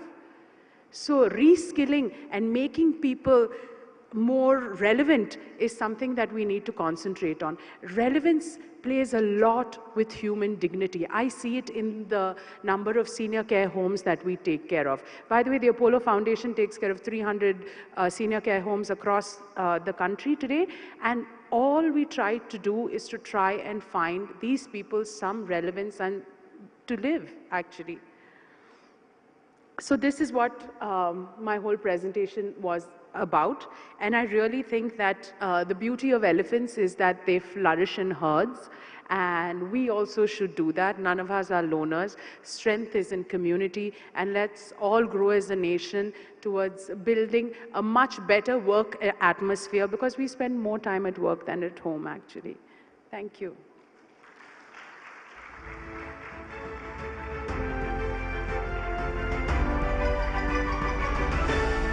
Upasana, that was great. I think next time you should join us in track pants with those stiletto heels, with the peep toe, and make that ultimate fashion statement in more ways than one. A big round of applause for you once again for being so candid. I think it was really, really a refreshing chat. Thank you so much. And we now move on to a very special fireside chat, one session that I am very excited about, and I'm sure Prerna is very excited about as well. Please welcome on stage Prerna Jhunjhunwala, founder of Creative Galileo, who will be the moderator of this session, and she will be speaking to a truly dynamic leader, a real legend. Prerna, over to you to tell us a little bit more about this. Hi everyone, I'm Prerna Jhunjhunwala, founder of Creative Galileo. It is now India's largest early learning platform. For those of you who don't know me, I was the lucky first investment of the CXXO. And since CXXO has joined my journey, there has been no looking back at all. It has been a wonderful journey since then. So without much delay, let me invite my speaker. She was the youngest GM of Cadbury India. Then she went on to be the VP and head of global business for Coca-Cola, and then she became MD and CEO of Britannia India. Looking at this career, I don't understand how she continues to be so fit. So fit, because all I can think of is Charlie and the Chocolate Factory. She has a career full of unconventional choices and has been a part of every Indian's childhood. So it is my immense pleasure to welcome Miss Vinita Bali, a revolutionary leader and an inspirational person. Thank you, ma'am, for joining us. Thank you, Vinita. Thank you very much. So I'm very excited about this chat because we talk about unconventional choices. And here's a little story. Miss Vinita was having an amazing run at Coca-Cola, but then she decided to go and join Britannia as the MD and CEO when Britannia was possibly going through one of the toughest times in the company's history. It was interesting because they did not have a MD, they didn't have a CEO, they were going through financial troubles. Dunnan and Wadia Group were at loggerheads, and Miss Vinita Bali leaves Coca-Cola and joins Britannia. So ma'am, what was the reason? What helped you make these bold and unconventional choices in your career, in your journey? So, different circumstances come up in your life, and sometimes circumstances dictate your decision. So, in the case of Britannia and Coca-Cola, actually it was very different to the choices I had made earlier. But even there, I had several options, but I took the Britannia option because I like to go into environments or institutions which, which need to be shaped up, which need to be transformed. I keep saying to everybody that if you're looking for an executive who's going to, not rock the boat and continue with the way things are happening, then I am not that person, because I'm basically at heart someone who likes to take things apart, put them together and transform the organization. In the case of the specific, Britannia choice, it was more a choice to return to India, and it was a personal choice. My mother had had a stroke, and I left home when I was 19 years old, and I decided that I wanted to come back and spend time with my parents. So that was the first decision. The second decision was there were several options for me to come back, but I guess I chose the path less trodden because that's what I have done all my life. Amazing, absolutely amazing. So talking about the path less trodden, under your care, Britannia became, it saw its fastest growth in the years that the company has been around. The top line increased from 1,000 crores to 6,000 crores. What would you say for entrepreneurs? What do the professionals need to learn and unlearn about growth and creating value for the people? Obviously, at the end of the day, we don't think about it that way, but growth is all about people. It's about people within your organization, but it is also about people outside of your organization. I keep saying that you can't have a business without customers. And who are customers? Customers are people. If you understand what the customer need is that you are serving and create a business model that does it better than anybody else, you've got a success. If you don't have that, you don't have, you've not defined very clearly what business you're in, you have a very fuzzy idea of who the customer is, and you somehow put things together, well, it's not going to be enduring. So the thing about any business is really to start with a great understanding of what is the need that you are serving and developing a business model that is able to commercialize that better than anybody else. Entrepreneurs do that. Large companies that are today large companies do that all the time. The ones that succeed are the ones that do it better than anyone else. It's not just about creating an app and replicating what someone else is doing. What is the differentiation that you're bringing in? And in the case of Britannia, it was very simple. We went back to the basics. We said, who are our consumers? What are their needs? Are we satisfying all of their needs? We looked at not consumer segmentation, but consumption segmentation. When do people eat biscuits? When do people drink a Coke? When do people have a chocolate? So you've got to think differently, and you've got to act differently in the context of that thinking. But at the end of the day, it's about people, people outside your company, people inside your company. So talking about consumer and consumer needs, what has been interesting about your story is that you transcended, you made sure that it was not just about these needs, but how these needs and how the companies can create a social impact. You addressed or championed really the cause of malnutrition in India. You have spoken about women empowerment. You have delivered value to multiple stakeholders that you have worked with. Now, as a startup founder, we are constantly hustling, right? We are hustling 24/7. What I want to understand that how did you hit that balance where you brought along the empathy quotient both for your business and for the social impact that you have created through this journey? As entrepreneurs, you are obviously challenging status quo, you are doing new things. But remember, business operates within an ecosystem of society. Business doesn't operate outside of society. And therefore, if in the initial stage of thinking about your business, you can think about what are the social issues that your business helps to address, you will then not have this dichotomy between this is my business and now let me go and do the CSR. To my mind, CSR is completely useless because what does it say? It says I can do anything in my business. I might be running a cement business, but my CSR is running a school. I have no competency in running a school. And people who have competency in running a school should run schools, and people who have competency in making cement should make cement. The bigger point I'm making is that if business doesn't do it, it's going to be thrust upon us. First, it was thrust upon us by way of CSR. Today it has been thrust upon us by way of ESG requirements, environmental, social and governance issues. And it's not just in India, it's around the world. Large pension funds are looking at your social practices, your environmental practices, your governance practices before deciding whether they want to invest in your company or not. And therefore, I think as an entrepreneur, if you think holistically, and that is not just about the business, but business in the context of society, you know, what are the resources that you're using? What are the resources you're putting back into the ecosystem? When I worked in the Coca-Cola company, we asked ourselves a very simple question. We said, how many liters of water does it take to make a liter of Coke? And that started all the efforts, not just of the Coca-Cola company, but also other soft drink companies to look at rainwater harvesting, to put back into the ecosystem more water than you were taking out.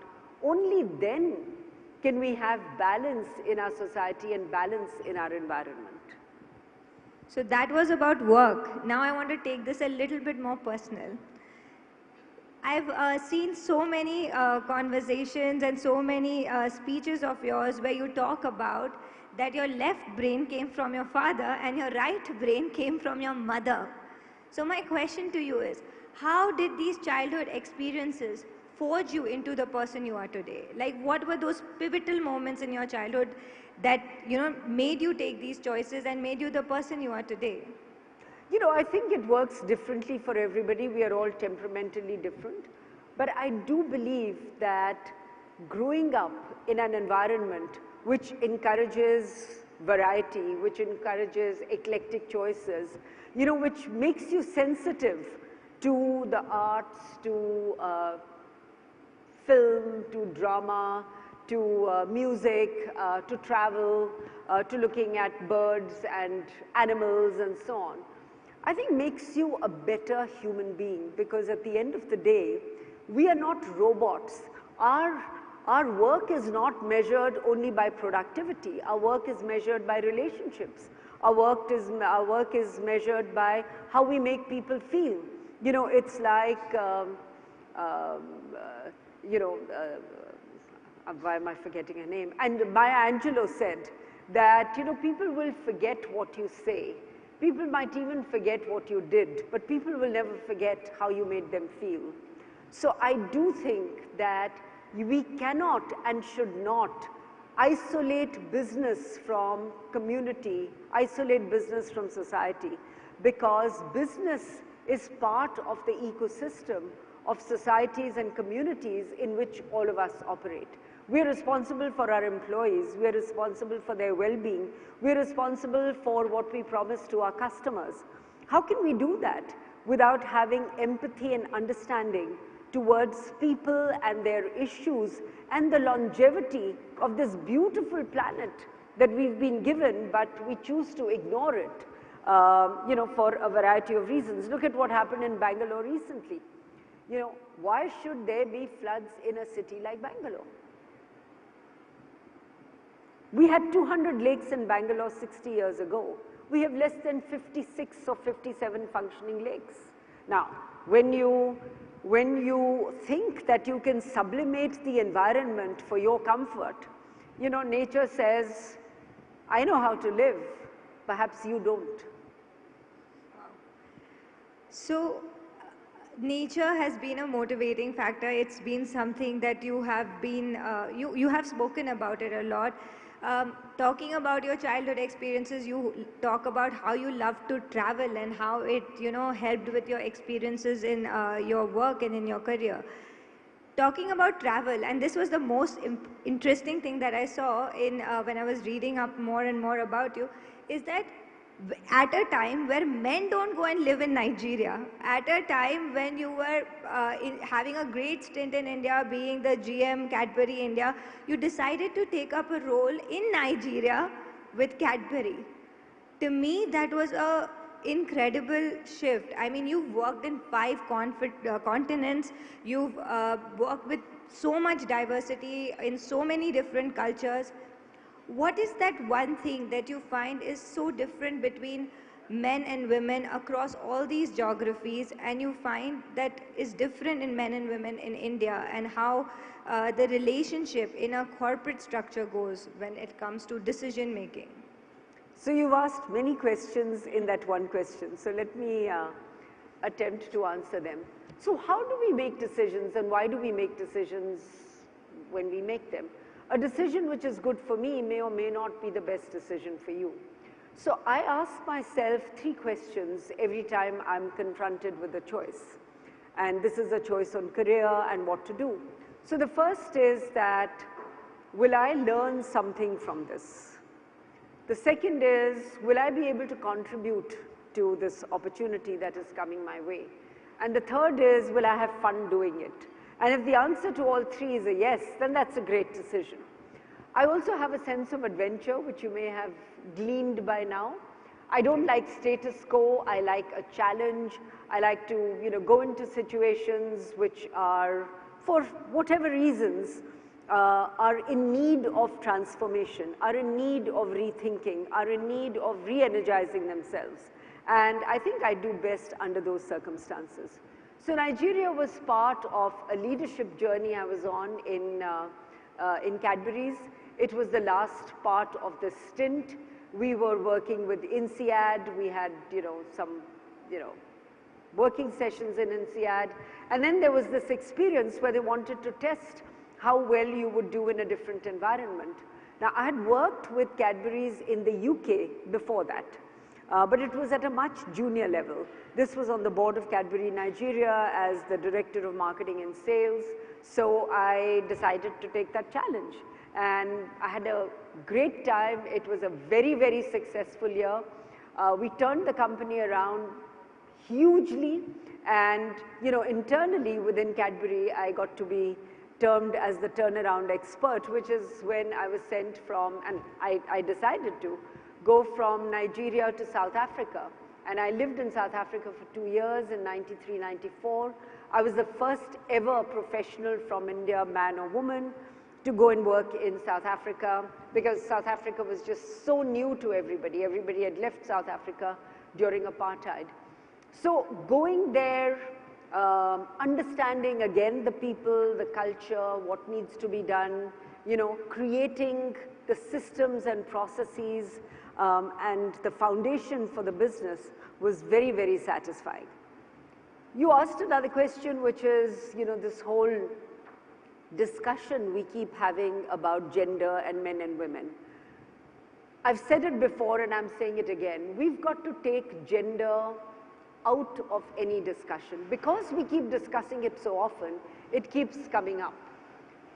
I keep saying when I walk in through that door into an organization, whether I'm an engineer or a doctor or a nurse or a computer scientist or a physicist or whatever, what do I walk in with? I walk in with my academic qualifications. I walk in with my track record. I walk in with my skills, my knowledge, my attitude, my attributes, my personality, the kind of individual I am. Where is gender playing a role in it? There is no role for gender in my mind, and because we keep talking about it, it doesn't help. It suits the men in organizations, and you look at it around the world, whether you look at Fortune 500 companies or companies here, the percentage of women who are CEOs and leading large organizations is a single digit. And it is there because, it helps the men to keep it like that. I think we have to break those stereotypes. We have to break those conversations. I have done it. I have got to where I have got to. I have got to where I have got to because my work spoke for itself, not because I was a woman, not because I was privileged, not because I came from India. So we have to make the whole gender debate as irrelevant as possible. Easier said than done. The whole thing starts with the ecosystem in your home. Now, I was lucky enough to have parents who encouraged me.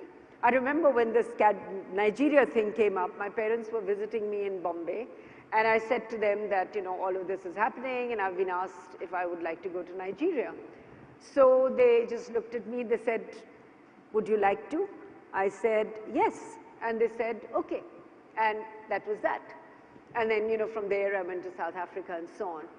I do believe that the ecosystem, our minds have been so colonized that even in homes we think about boys differently from girls. I keep saying that, in India what we need is more dangal dads, for those of you who have seen the film. Dads and moms and teachers and everybody who puts their confidence and who gives encouragement to people, not because they are boys or girls, but because they are competent, because they are interested, because they can do the things we want them to do. So it begins at home, it begins in schools, and certainly all of you sitting here, you're going to create your own enterprises. What you do from day one in your organization, how you treat people, is going to determine to a large extent the culture you end up creating. And you have to be an iconoclast. I fully agree with you. India has been such a patriarchal society that for us, initiatives like CXXO, where women break through and find their own foot and get their foot in the door, right? And are not nervous about getting that seat on the table is so important, because as women, we are constantly self-doubting. And we need parents who encourage us and tell us that it's okay and you don't need to constantly self-doubt yourself. So I think we are almost at the last leg of this, and I will take you through a short fireside chat. I'm going to try and keep it a little bit fun. So given that you've been with Cadbury and with Coca-Cola and with Britannia, what is that one ad title that would describe you? I've sold everything that is brown and sweet.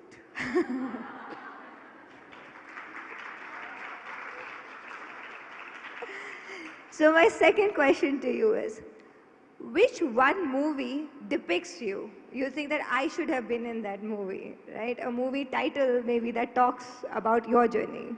Hasn't been made so far. Hasn't been made so far. Nice. If you were to be a superhero, what superpower would you choose to have? Empathy. Empathy? Oh, amazing. If you had a chance to interview a celebrity personality, who would that be? Roger Federer. Nice. If you had the power to fix one thing about the world, what would that be?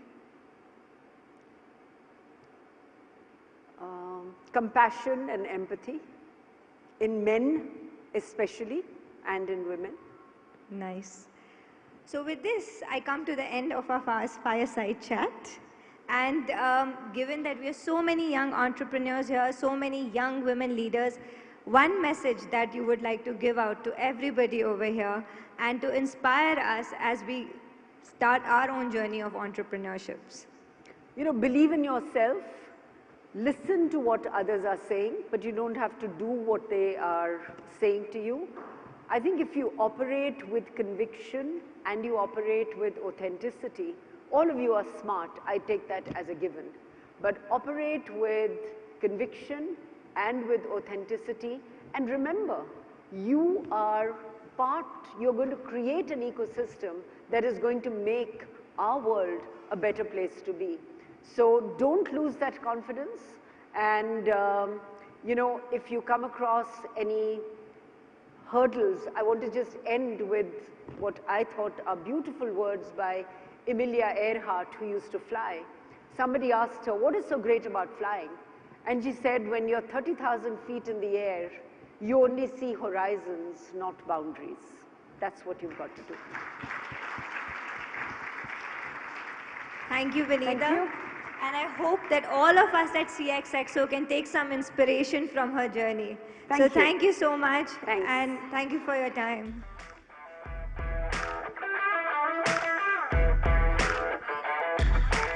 What a beautiful I was just saying, only horizons, not boundaries. What a beautiful way for us to slip into a break here at No Ceiling Summit 2022.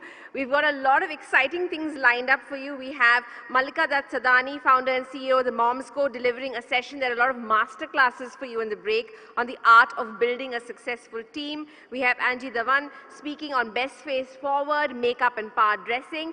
And we have Shwetambari Shetty, co-founder of the Tribe Fitness Club, who's going to attempt to inspire you towards fitness with Get Moving with Shwetambari Shetty. And Preeti Nair, Senior Sales Manager, India Services Dell, will be sharing insights on You Already Have It, negotiation skills in women.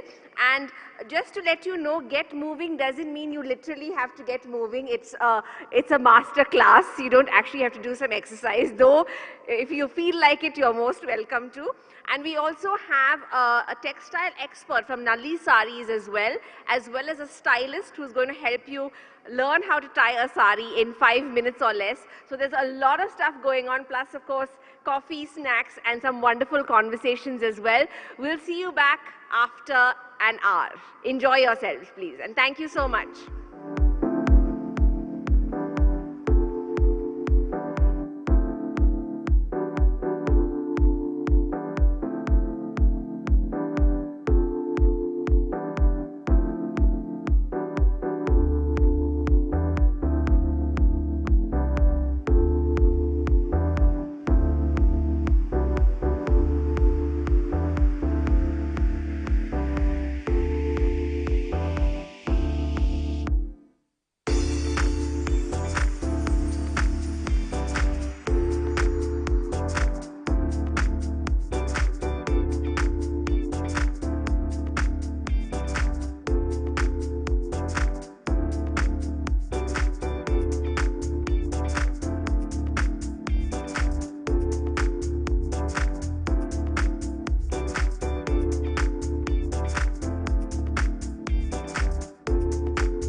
Beverly.